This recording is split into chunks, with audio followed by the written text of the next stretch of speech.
Here's integrated 3. It's problem 7-13. It says solve each absolute value inequality. And so it has two inequalities for you to solve. So for letter A, I just want to take a minute to make sure you understand what this means. The absolute value is just something's distance away from 0, either to the left or to the right, it doesn't matter. So what this says is that whatever's inside these absolute value bars is less than 5 away from 0. Like whatever this total is less than 5 away from 0, which means it's going to go this way. And so we have to find out what x is. And so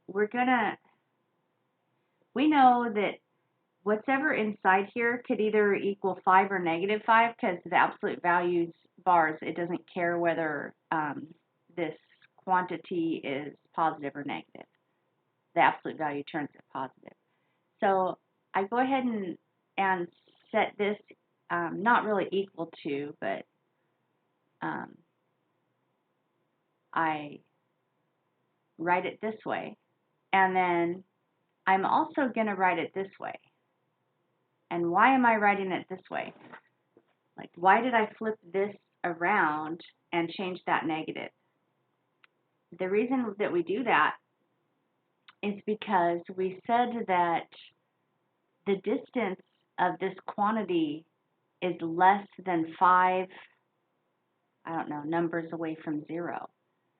So that means that whatever it is, whatever this quantity is, it can't be, it has to be greater than negative 5. Because if it's less than negative 5, it's not going to be within 5 numbers away from 0, if that makes any sense. So basically, you write it two ways. You write it this way, like just the original way, and then you flip the inequality and turn the number negative, and then you just solve it. So like subtract 1 on both sides, and here I subtracted 1 on both sides, and then I divide by 2, and I get this answer, and then here, divide by 2, and I get this answer. And then, so what does that look like on the number line? So that's going to look like x is less than negative 2. So there's x is less than 2. So there's the 2. Or greater than negative 3. And that makes sense with my picture. And here's another way to write it. Let's do another one.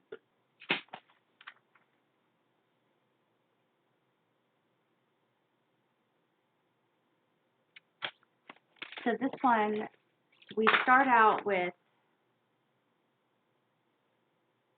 2 times this quantity is greater than 10. So if I divide both sides by 2, then I end up with an absolute value that it's greater than or equal to 5.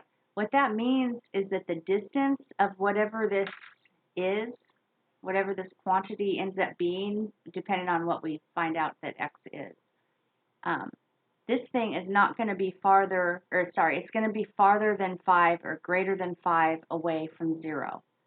So it's going to be farther than 5, steps away from 0. So we're going to write it two different ways because we know this can either be a negative number inside here or a positive number inside here. So we just write it the original way, and then we're going to write it the other way. I know, my phone's ringing. And then we're just going to go ahead and solve it. So there I just showed all the solving. And then there is what we get when we solve it. And then here's how it looks on a number line. And so you can just write it like this for your answer.